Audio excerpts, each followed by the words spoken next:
그 주간의 첫날에 우리가 떡을 떼려 하여 모였더니 바울이 이튿날 떠나고자 하여 그들에게 강론할세 말을 밤중까지 계속하매 우리가 모인 윗다락에 등불을 많이 켰는데 유두고라 하는 청년이 창에 걸터 앉아 있다가 깊이 졸더니 바울이 강론하기를 더 오래 하매 졸음을 이기지 못하여 3층에서 떨어지거늘 일으켜보니 죽었는지라.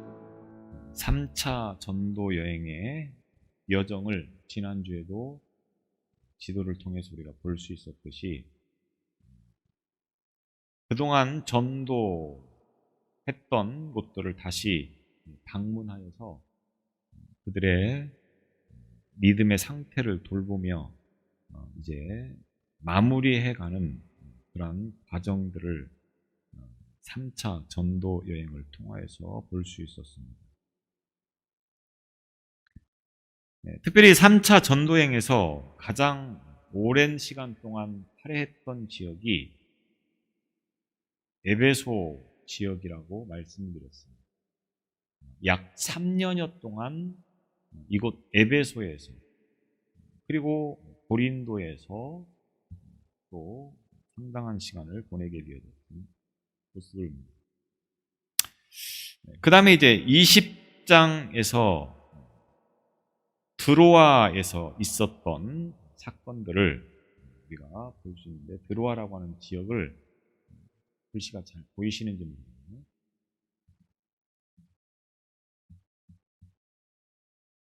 에베소에서 조금 위쪽으로 올라가다 보면 그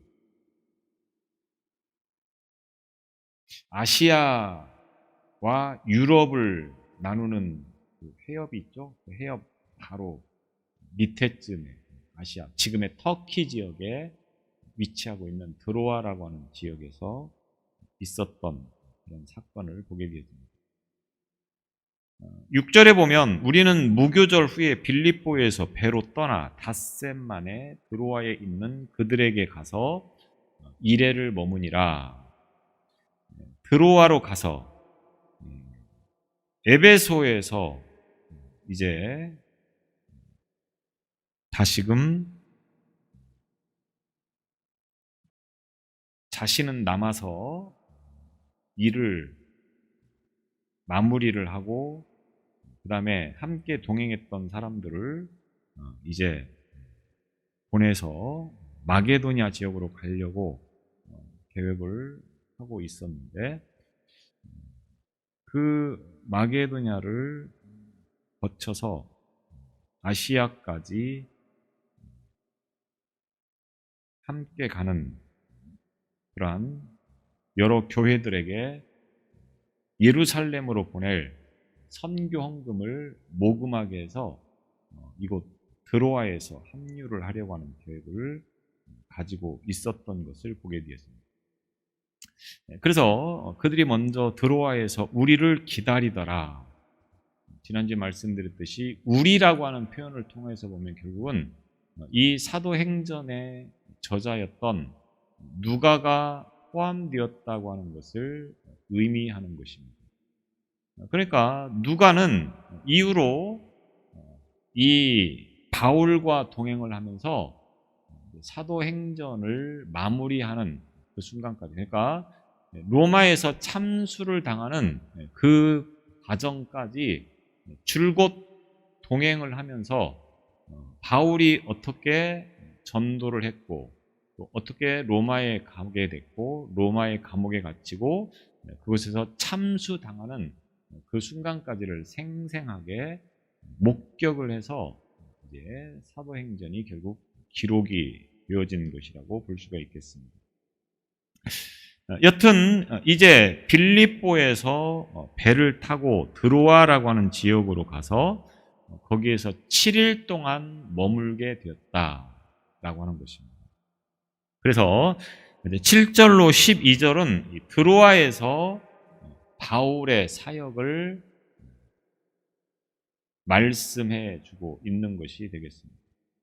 이곳 드로아는 바울이 직접 복음을 전파하지 않은 지역이었고, 당시 에베소에서 일어났던 부흥을 통해서 그 복음의 여파가 이제 이 드로아에까지 영향을 미치게 되었고 이곳에서 다시 교회가 생겨나는 그런 과정을 통하여서 결국 드로아에 교회가 생긴 것이라고 볼 수가 있겠습니다.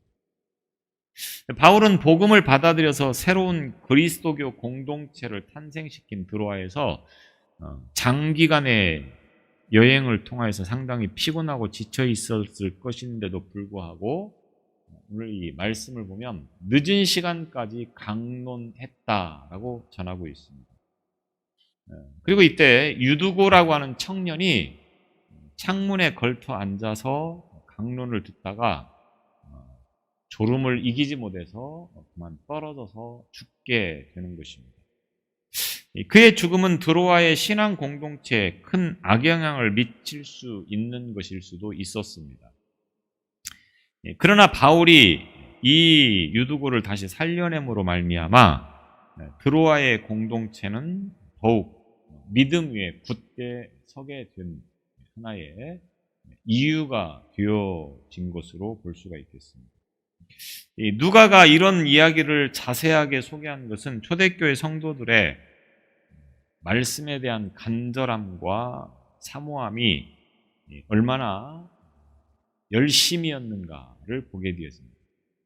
밤이 새도록 말씀을 전하는 바울의 그 말씀 전파의 그 열정도 대단했고 또 그런 바울의 말을 밤새도록 듣고 있던 드로아 성도들의 그 믿음 또한 대단한 것임을 보여주고자 했던 것을 보게 되었습니다.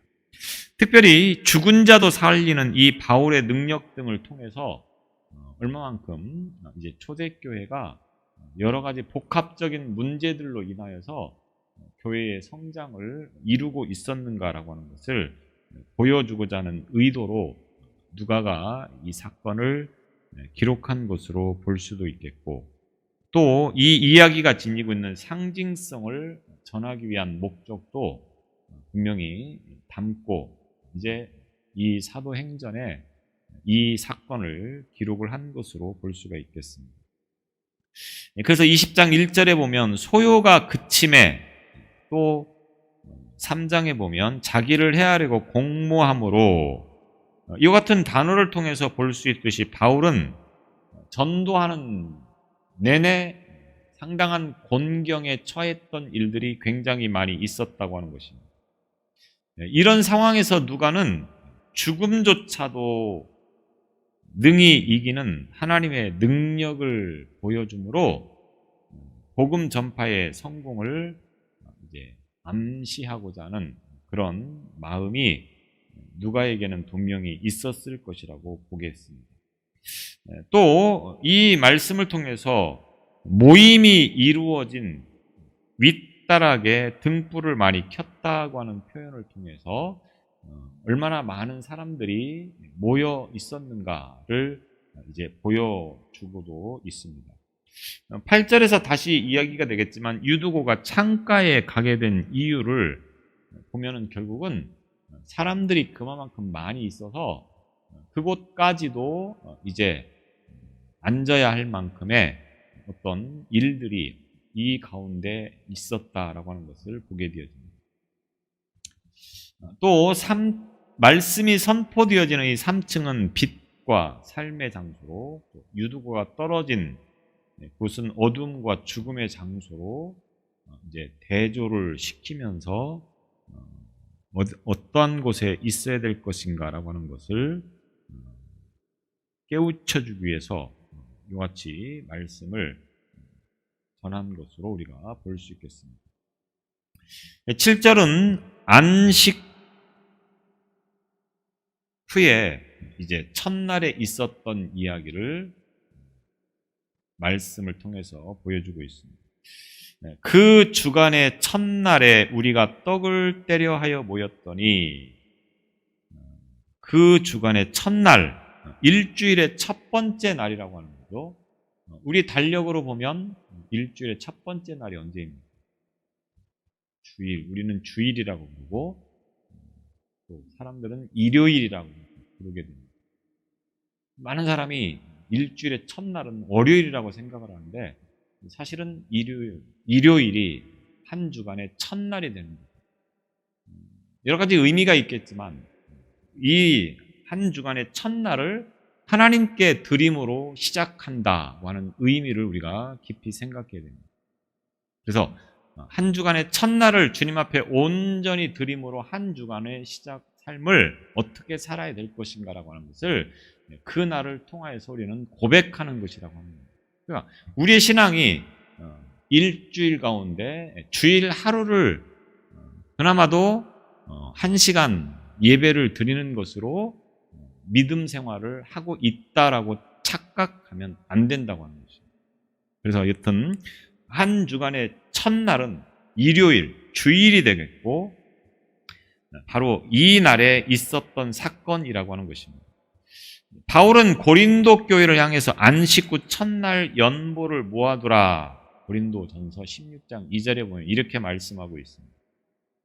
이런 정황들을 보게 되어지면 안식 후 첫날 헌금을 드리는 공식적인 예배가 있었다고 하는 것을 우리가 추론해 볼 수 있습니다.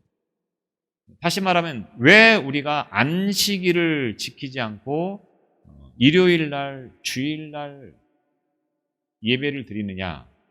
초대교회가 많은 사람들이 이방인들이었고 그 이방인들은 굳이 안식일을 지켜야 될 이유가 없었다라고 하는 것입니다. 그들에게 있어서 오히려 더 의미 있는 날은 언제입니까? 예수님께서 부활하신 날. 그날이 바로 우리가 지키는 주일이고 일요일입니다.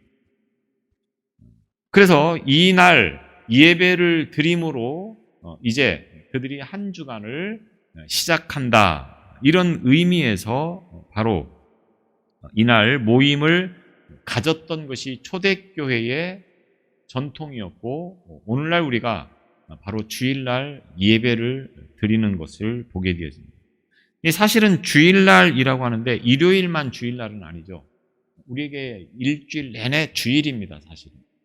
주님의 날, 주님을 위한 날, 주님께서 우리와 함께 하시는 날. 그렇기 때문에 일요일, 주일 꼭 어떤 것이 틀렸다, 어떤 것이 옳다 이렇게 표현을 하기보다는 우리에게 사실은 모든 날이 다 주일이기 때문에 일요일이라고 해도 그게 틀린 단어는 아니고 여튼 우리는 그날 예배를 드리기 때문에 주의 날, 주일 날 이렇게 이야기를 하는데 바로 이날 있었던 사건입니다. 이날 어떤 일이 있었습니까? 우리가 떡을 떼려 하여 모였더니 이렇게 말하고 있습니다. 우리가 누가를 포함해서 많은 사람들이 떡을 떼려 모였다 이렇게 말하고 있습니다. 이 떡을 때려 모였다고 하는 이 말은 단순히 빵을 먹기 위해 모였다고 하는 의미가 아니고 사도행전 2장 42절에 보면 이날이 무슨 날입니까? 이 떡을 때려 하는 것이 무엇을 의미하는 것입니까? 성만찬, 성찬식을 의미하는 것입니다. 그래서 현대교회는 이 성찬식을 정해놓고 절기 때 한다든지 아니면 언제 한다든지 이렇게 특별히 정해놓은 시간만 성찬식을 하는데 초대교회는 매일같이 예배 시간마다 성찬식을 했던 것을 보게 되어집니다. 그래서 예배로 모일 때마다 떡을 떼는 성만찬이 있었습니다. 그러니까 이날도 떡을 떼려 모였다. 성찬식을 하러 모였다. 이 말은 다시 말하면 예배를 드리기 위해서 모였다. 이런 말이 되는 것입니다. 그래서 이 성만찬이라고 하는 것은 단순히 떡을 떼는 것이 아니고 떡을 떼는 것이다라고 하는 이 말은 쪼개어 나눈다 이런 뜻을 가지고 있습니다. 나누는 것에 중요한 것이 아니고 떼어낸다, 쪼개어 나눈다. 다시 말하면 예수님께서 십자가에서 살이 찢기고 고난당하는 것을 의미할 때에 바로 이렇게 표현을 쓰는데 으깨어 부서지다라고 하는 단어를 쓴 것을 보게 되었습니다. 예수님께서 십자가에서 살이 찢기고 고난을 받으신 것을 으깨어 부서졌다. 고난의 의미가 담겨 있다. 그래서 성찬식을 한다고 하는 것은, 성만찬 때 떡을 뗀다고 하는 것은 예수 그리스도의 찢기신 몸을 상징하는 것이 되겠습니다. 그러니까 우리가 성찬식을 할 때 예수님이 나를 위해서 몸이 찢기셨다. 지금은 우리가 성찬식을 할 때 조그맣게 한 입에 이렇게 넣을 수 있도록 떡을 잘라서 주는데, 원래 성찬식은 커다란 떡을 가지고 한 사람씩 와서 그것을 직접 떼어서 먹는 것이 원래 성찬식이 되겠습니다. 우리는 이제 편의상 그걸 조금 간소화해서 이렇게 하고 있는데, 그래서 뭡니까? 떡을 뗄 때 예수님의 살을 찢는 것과 같은 그런 심정으로 우리가 그 성찬식을 참석한다, 이런 의미가 되겠죠. 그래서 예수님께서 나를 위해서 이렇게 살이 찢기셨고 피를 흘리셨다, 이런 어떤 상징적인 것을 담아서 성찬식을 거행한다고 하는 것입니다. 그래서 우리가 함께 주님의 상에 둘러 앉아 먹는다고 하는 것을 바로 이와 같이 의미해서 우리에게 이것을 말씀하고 있습니다. 그래서 이와 같은 내용들을 통해서 보면 그리스도인들의 예배, 그러니까 기독교의 예배는 유대인들의 안식일이었던 토요일, 유대인들의 안식일은 실제로는 그들의 하루는 언제라고 그랬습니까? 저녁입니다. 하루가 새벽이 아니고 저녁. 그래서 금요일 저녁부터 토요일 저녁까지가 안식일이었습니다. 제가 언젠가도 그런 말씀을 드린 듯 싶은데, 왜 저녁부터냐? 사실은 하루의 일과는 그날 저녁에 어떻게 지냈느냐에 굉장한 영향을 받는 것을 우리가 잘 알 수 있습니다. 밤새도록 놀고, 예를 들어서 새벽부터 와서 예배를 드린다고 생각해 보십시오. 그 예배가 어떻게 되겠습니까? 아무리 믿음이 좋아도 설교를 듣다 보면 졸리게 되고 집중하기가 어렵다고 합니다. 그러니까 밤을 어떻게 보내느냐라고 하는 것은 굉장히 중요하다고 하는 것을 우리가 이와 같은 것들을 통해서 볼 수 있습니다. 여튼 안식일이 금요일 저녁부터 토요일 저녁까지가 안식일인데, 굳이 이 이방인들은 안식일을 지킬 필요가 없었다라고 하는 겁니다. 오히려 앞서 말씀드렸던 것처럼 그들에게 더 의미 있는 것은 주님께서 부활하신 날을 기념하여서 그날 모여서 예배를 드리는 것이 더 의미 있는 것이고 중요하다고 여기기 때문에 이제 일요일 날, 주일 날 이와 같이 예배를 드리고 있다고 하는 것입니다. 그래서 드로아 지역, 터키, 이방인 지역이었던 이곳 사람들은 부활하신 날인 일요일 날을 바로 예배로 모여서 이제 주일로 지켰다고 하는 것입니다. 그런데 바울이 드로아를 떠나려고 한 바로 전날, 그러니까 바울이 드로아에 머문 7일간의 마지막 날에 이들이 모인 것이라고 볼 수 있는 것입니다. 바로 그날이 주일이 됐던 것입니다. 바울은 7일 동안 자신으로부터 복음을 듣고 예수님을 영접한 드로아의 형제 자매들과 함께 주일 예배를 드리게 됩니다. 그런데 주일 예배를 드리는데 언제 드립니까? 낮에 드린 것이 아니고 밤에 드렸다라고 하는 것입니다. 밤에 강론할세 말을 밤중까지 계속하매, 이렇게 말하고 있습니다. 여러 이유가 있겠지만 아마도 이 드로아 지역에 많은 노예들이 있었고 많은 종의 신분을 가지고 있는 사람들이 예수를 믿기 시작합니다.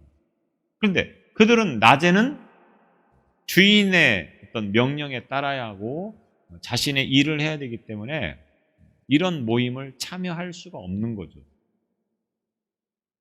믿음이 그렇게 없느냐 이렇게 말씀을 하실지도 모르겠지만, 여튼 당시 노예들이나 종들은 자기 마음대로 할 수 있는 그런 사람들이 아니었기 때문에 모든 일과가 끝난 다음에 이와 같이 모여서 이제 예배를 드리게 되는 것입니다.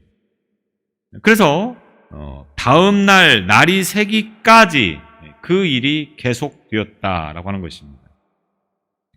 아마도 당시 뭐 일출 시간을 오전 5시 정도라고 보았다고 하면 저녁 7시쯤부터 시작을 해서 아침 5시까지 대략 10시간 정도를 강론을 한 것이라고 볼 수가 있겠습니다. 10시간을 강론을 했다. 상상도 할 수 없는 일입니다. 오늘날로 말하면 10시간을 강론을 한 사람도 상상할 수 없고 10시간을 듣고 있는 사람도 상상할 수가 없고 여튼 그런 일이 이곳 드로아에서 일어났다고 하는 겁니다. 왜? 바울은 오늘 이 밤이 새면 떠나야 됩니다. 드로아에 있는 이 사람들에게 한마디라도 더 말씀을 전하고자 하는 열망이 있었겠죠. 드로아 사람들 역시 바울이 떠나면 다시 이제 듣지 못하기 때문에 그 피곤함에도 불구하고 바울의 말씀을 듣고자 하는 열의가 있었다라고 하는 것입니다. 그래서 굉장히 힘든 일이었지만 여튼 저녁 해 지기 시작하는 순간부터 다음 날까지 말씀을 듣는 것이 계속되었다. 이 원문을 통해서 보면 이 표현이 강론이 꼬리에 꼬리를 물고 계속되고 있다고 하는 느낌을 가질 수 있도록 표현을 하고 있습니다. 그러니까 계속함에 이 말이 옆으로 잡아당기다라고 하는 의미를 가지고 있는데 또 다른 말로 연장되다라고 하는 의미를 가지고 있습니다. 연장되다. 그러니까 말씀을 전하고 또 연장해서 또 전하고 또 연장해서 또 전하고 하는 일이 계속 반복이 되는 것입니다. 물론 긴 시간 동안 이 강론이 바울의 독단적인 것에 의해서 이루어진 것은 아닙니다. 그러니까 오늘날 우리가 설교하면 어떻습니까? 일방적으로 그냥 목사가 계속 선포하는 것만을 설교한다 이렇게 이야기를 합니다. 바울이 강론한다 했을 때 이 강론이라고 하는 이 말은 대화하다 또는 논의하다 이런 뜻을 가지고 있습니다. 그러니까 바울이 강론을 했다고 하는 것은 일방적으로 바울이 계속해서 혼자만 말씀을 선포했다고 하는 것이 아니고 말씀을 듣는 가운데 뭐 궁금증이 있으면 또 질문을 하게 됐을 것이고 거기에 대해서 서로 토론도 하고 그런 식으로 이제 밤새도록 강론이 계속되었다 이렇게 이야기를 할 수 있는 것입니다. 드로아에서 바울이 강론하고 있을 때 청중들은 뜨겁게 호응하면서 이제 잠깐의 휴식도 가졌을 것이고 그런 식으로 밤새도록 이 일이 진행되었다고 하는 것입니다. 그런데 이때 어떤 일이 생기느냐? 8절에 보면 우리가 모인 윗다락에 7절에서도 보면 우리가 떡을 때려 이 말 있죠. 8절에 보면 우리가 모인 윗다락에 이 말은 아까 말씀드린 것처럼 누가가 지금 이 현장에 있었다고 하는 것을 말하는 것입니다. 창문에서 떨어져 죽은 유두고를 소생시키는 오늘 이 말씀이 목격자가 아니면 쓰기 어려울 정도로 매우 자세하게 기록이 되어 있다고 하는 점을 보게 되어지면 이 현장에서 누가가 지금 이 모든 과정들을 지켜보았다고 하는 것을 의미할 수가 있겠습니다. 그래서 누가가 지금 이 모든 것을 목격하고 그것을 매우 구체적이고 자세하게 기록을 했던 것이 되겠습니다. 우리가 모인 이 말은 함께 모이다라고 하는 의미가 있습니다. 이 단어는 유대인들이 종교적 목적을 위해서 모이는 장소였던 회당을 나타낼 때 쓰이는 단어입니다. 그러니까 우리 말로 모인이라고 번역을 해놓은 이 단어가 사실은 유대인들이 모이는 장소였던 회당이라고 하는 단어를 우리 성경에서는 모인이라고 표현을 했다고 하는 말입니다.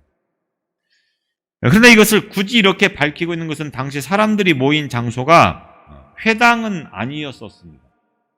왜냐하면 지금 이 장소가 어디입니까? 회당이 아니고 다락이 있는 어떤 집에서 지금 이 사건이 일어난 것을 의미하는 것이 되겠습니다. 그래서 이 모임이 종교적 목적을 위한 것이었다고 하는 것을 이제 전달하기 위해서 이 단어를 쓰고 있다고 하는 겁니다. 그러니까 회당은 아니지만 회당의 어떤 성격을 가지고 있는 어떤 집에서 이런 일이 일어났다. 초대교회 전도자들의 말씀 전파는 회당에서 이루어진 적이 많이 있었습니다.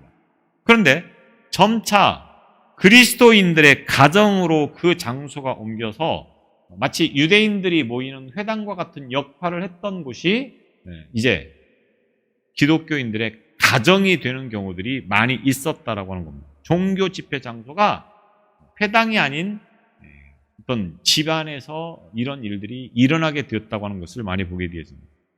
그래서 오늘 말씀에서도 자신의 집을 집회 장소로 제공한 이 사람이 당시 상당한 재력을 갖추고 있었던 것으로 볼 수 있겠습니다. 이것은 그 집이 드로아의 많은 성도들을 다 수용할 수 있을 만큼 넓었을 뿐 아니라 9절에 보면 다락까지 있었다고 하는 것을 이제 봅니다. 그러니까 3층에서 떨어지거늘 이렇게 표현한 것을 보면 그 집이 3층 집이었다. 다락까지 포함을 해서 3층 집이었다고 하는 것을 알 수가 있습니다. 이 집이 상당히 큰 재력이 있는 집이 될 것이다. 유대의 그 고대 집들을 보면 우리가 생각하고 있는 이런 집들이 아닙니다. 그냥 돌로 바람만 막는 그런 정도의 집을 지어놓고 사는 경우가 대다수였었습니다. 그것은 뭐 나무가 많지 않기 때문에 집이 우리나라처럼 목재로 해서 아름답게 장식하는 그런 집들이 그렇게 많지 않습니다. 돌로 쌓아놓은 그런 집들, 그런 집인데 그런 시대에 3층까지 이제 집을 지을 정도면 그가 얼마만큼 괜찮게 사는 사람인가라고 하는 것을 우리가 유추해 볼 수 있다고 하는 겁니다. 그런데 여기서 중요한 것은 그런 집을 아낌없이 제공을 하고 있다고 하는 것입니다. 초대교회가 성장하는 요소들이 많이 있었겠죠. 하나님의 섭리, 또 주권적인 역사, 또 전도하는 사람들의 불타는 열정, 여러 가지 요소들이 많이 있었을 것입니다. 그런데 그 가운데 하나 빼놓지 말아야 될 것이 뭡니까? 자기의 모든 것을 다 바쳐서 교회를 세우고 섬기는 그런 일들이 있었다고 하는 겁니다. 자기 집을 기꺼이 예배 처소로 내어놓는 사람들이 있다고 하는 겁니다. 우리가 지금 이 시대에는 그런 사람들을 찾기가 쉽지 않은데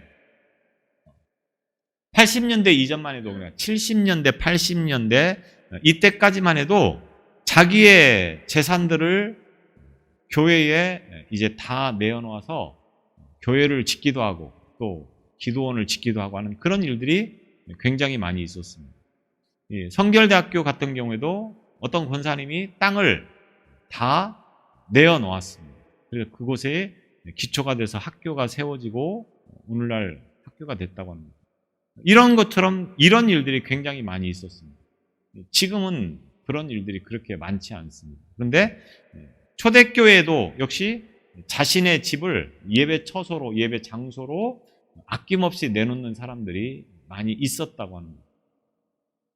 제가 언젠가 중국을 간 적이 있었는데 그 중국에도 건물이 상당히 큰 건물이었었습니다. 5층 이상의 건물이었는데 그 5층 전체 건물을 교회로 쓸 수 있도록 제공해 놓는 그런 분들이 있더라고요. 그러니까 교회, 그 나라의 어떤 복음이 막 들어가면서 교회가 세워질 때 뜨거운 어떤 그런 열정들이 있어서 그런 일들이 참 많이 일어나는 것을 보게 되었습니다.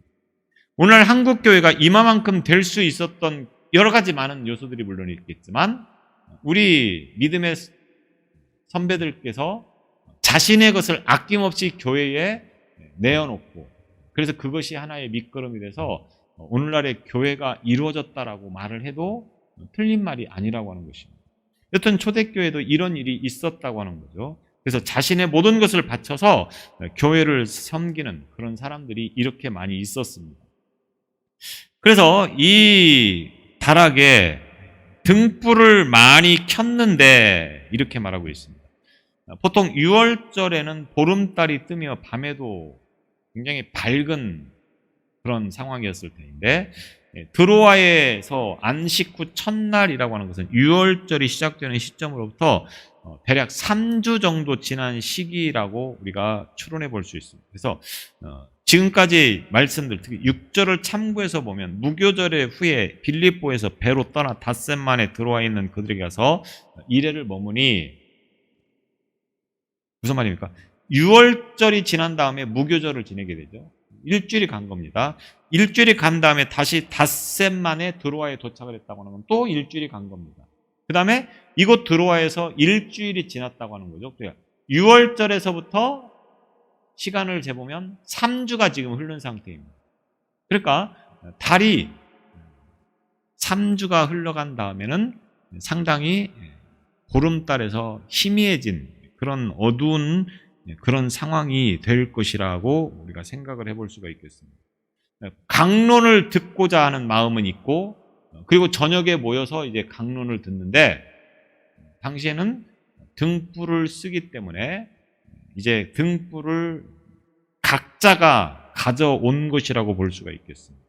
여기서 등불을 많이 켰는데라고 하는 이 말은 각양각색의 많은 등불을 켰다, 이런 뜻입니다. 각양각색의. 무슨 말입니까?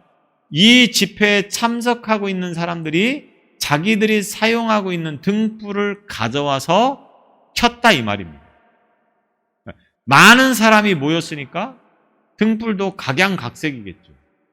그 등불들을 통하여서 이제 집을 밝힌 다음에 바울과 그리고 성도들이 서로 이제 강론하고 토론하고 논의하는 그런 예배를 드리게 되었다, 이 말입니다. 등불은 많은 그름과 연기를 발생시키기 때문에 상대적으로 방의 공기는 탁하게 될 수밖에 없는 것입니다. 그런데 이 상황에서 창가에 걸터 앉았던 청년이 있었는데 그가 바로 유두고라고 하는 청년입니다. 창은 공기가 들어오는 곳이 되기도 하지만 방 안에 있는 나쁜 공기가 또 빠져나가는 역할을 하기도 하는 곳입니다. 그러니까 그 공기 자체가 굉장히 탁하기 때문에 상당히 피곤함을 더 빨리 가져다 줄 수 있는 그런 곳이었을 것이라고 그렇게 추측을 해보게 된다고 하는 거죠. 그래서 산소가 부족해지는 어떤 그런 상황들을 이제 결국 이기지 못하여서 이 청년이 졸게 되었을 것이라고 우리가 암시를 해주고 있는 것입니다.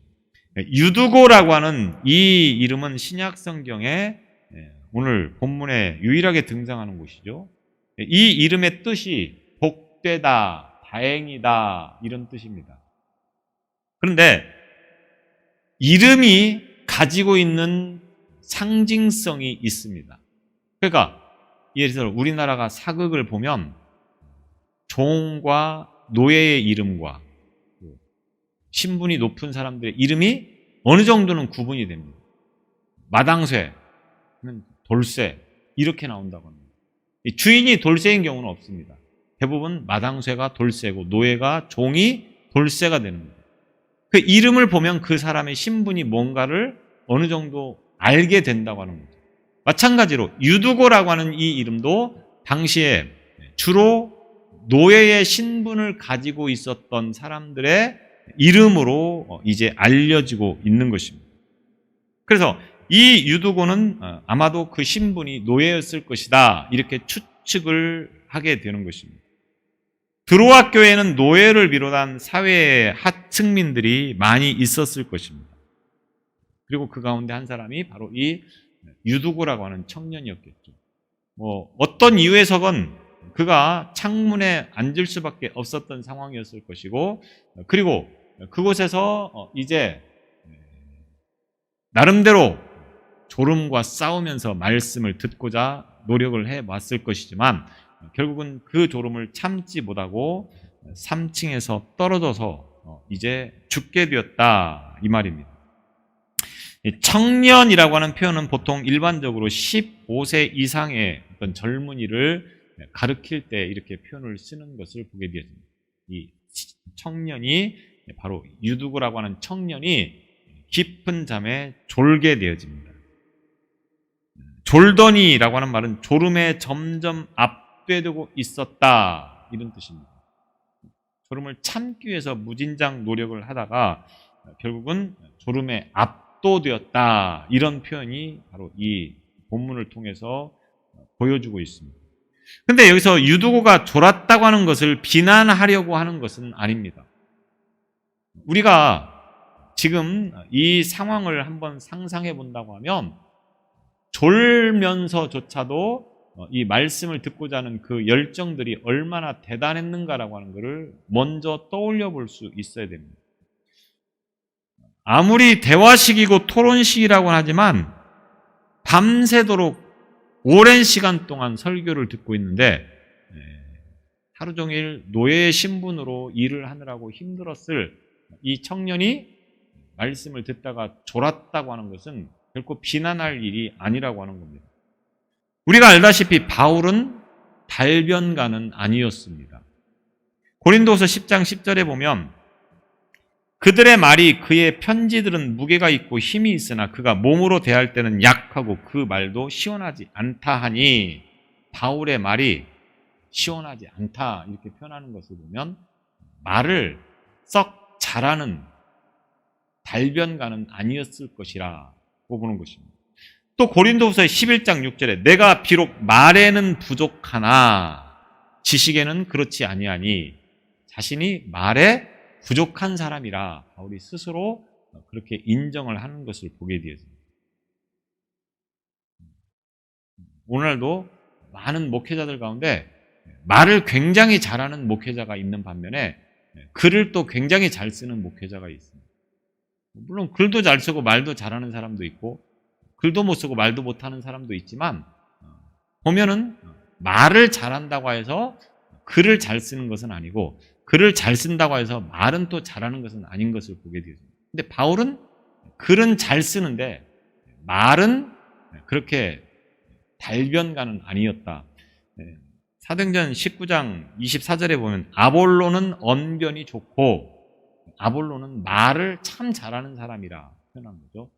아볼로와는 반대로 이제 바울은 그렇게 달변가는 아니었다고 하는 겁니다.